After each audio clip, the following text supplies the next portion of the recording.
my internet friends, my name is Katie Obiton, and welcome to my Week 3 commentary for Dancing with the Stars Season 22. This week was the always emotional, most memorable year week, and I have to say, I really didn't cry much, the only exception being Jodie Sweetin, but we'll get to her momentarily. Let's just get the shit rolling. Ginger Z kicked off the show with honoring her husband and newborn son. Personally, I liked hearing her story, all adorable and lovey-dovey. Like Ginger, I also love Philip Phillips, but Home is not the right musical accompaniment for a contemporary piece, and whoever sang the song did not do it any sort of justice. What Ginger and Val gave us this week was also not a contemporary feeling. I got a jazz vibe out of this. Like Lynn and Bruno, I wanted more fluidity. Despite that, I would give Val credit, since I don't give him much of that shit, and say he did a good job with choreographing this piece. Although he still looked a bit awkward when Ginger's husband brought their son to the skybox. Hearing the story of the deaths of Doug's parents was truly devastating to hear. Losing them within minutes of each other? I don't know how anyone could comprehend that. Rainbow Connection is a wonderful choice for a slow dance, but I don't think Andra Day was the correct singer for this number. I felt like she rushed it and overpowered it when it's supposed to be soft and delicate. Doug's lines were lovely, but it was so obvious he stumbled close to the end. He shined like a bright star, beautiful all around. Reliving the facts of life and seeing Mrs. Garrett out in the audience was something I had expected from Kim, and even then I was happy with it.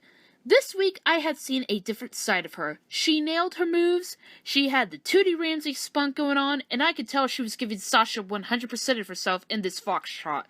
This will definitely hold a special place in my heart. I'm such a huge sucker for nostalgia. Well, who would have guessed Phil Collins was what pumps up Vaughn? He chose to reflect on him winning this year's Super Bowl and being named MVP. He has a killer body, let me say that. And holy shit, Whitney's dress was flawless. I need to find that in my size, girlfriend. This contemporary was more complex than Ginger's for all the right reasons. The height difference did complicate this a bit, but I can appreciate how much he is committed. Okay, I'll be the one to say this. Can we please stop referring to Marla as the former Mrs. Donald Trump? She dumped his bigot ass years ago. The only thing connecting her to him is their daughter, and she is her own individual. As predicted, Marla chose to remember the year she gave birth to Trump's youngest daughter. She and Tony did a jive to Pharrell's Happy. Well, I was happy she kept up with the routine. That's all I can really say about it. This week, business was booming for Antonio's children. They were the most precious kids ever. But I'm going to be blunt here. If Antonio wanted to honor his family, he should have had all of his children dance with him, even if it was only a few seconds. I mean, I get the storyline, but you really can't exclude one child over the other. I hope someone understands what I'm talking about with this. But anywho, this foxtrot was lovely. I love the passion and elegance of it. But he did stumble, and he still needs to work on sturdying his frame. Other than that, I did enjoy this. Well done to Antonio, Antonio Jr., and Sharna. As we can recall with last week, Mark was injured during camera blocking, so Alan had to step in for him. Well, I'm sure we were all fucking glad that he was able to dance with Paige this week. But when the actual fuck did he find time to get a neck tattoo? I found this paso doble interesting, both in the good and the bad way. The good being Mark always has a unique vision, and the bad that there wasn't enough content to call it a paso. For me, this was something you could only see in a movie trailer. But what I do love about Paige is that she is a fierce firecracker and nothing will stand in her way. Before we talk about Jodie's beautiful foxtrot, let us all appreciate the fact that King Elmo Senpai made it past week 3! Celebrate good times, come on! Now that I have my little moment, let's move on. It's no secret that Jodie had struggled with herself after Full House was cancelled. I loved her testimony of getting her life back on the right track, how her daughters were her saving grace, how Fuller House gave her a second chance of redeeming herself as an actress. I seriously teared up when Lori Loughlin and Bob Saget were praising of how proud they were of Jodie for turning her life around. The song given to them this week fit Jodie to a T. She showed pure emotion. Her lines were smooth, graceful, lovely. it was just so heartwarming. She improves each more as time goes on, and I could tell she and Kia will be around for the long run. Misha was her typical diva self, still disrespecting Artem and shit. Let's be candid, she actually smiled, and holy shit, she had fun. It wasn't much of a samba, but I will give her credit for finally fucking trying. Well done. It was very interesting to hear our national anthem for Wanye's waltz.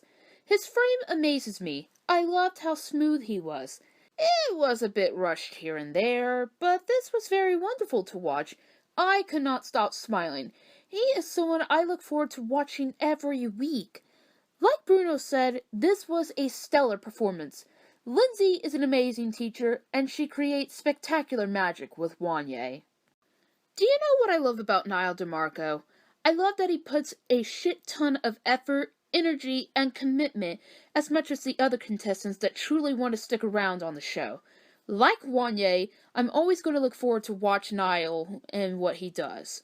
You guys want to know what I did 2 weeks ago? I had my best friend watch his cha-cha on mute, and I wish y'all had seen the look on her face when she had a different perspective. She turned to me and said, "Now I understand what it's like for you and other deaf people." What is there more to say that has already been said about his tango? It was solid, it was edgy, it was sharp, it had the emotional attack I was looking for, and getting the first 9 in the season was an absolute joy to witness. Niall, never stop amazing me and millions of people who watch you redefine dance. Let me save you guys some time here. The couple that went home this week was Misha and Artem. This was really strange for me that I'm 2 for 2 on guessing the correct eliminated contestant. If Doug Flutie goes home next week, I deserve some fucking recognition. It's official, let's make that happen. But on a positive note, it was wonderful to know that Misha left on a high note for herself. It's just too damn bad that Artem got a younger celebrity and he got treated horribly by her. Hopefully the producers bring him back next season and they could go back to the drawing board of picking the right person that fits Artem and his personality. Next week is the Magical Disney Week, and Zendaya will be guest judging. I'm sorry, but if you really wanted someone that knows their Disney material, you should have asked Dick Van Dyke to come on the show. But it is what it is. I just hope she's a fair judge and not favor anyone. Val Schmerkowski! We'll just have to wait and see what happens next week. Until next time, take care, everybody.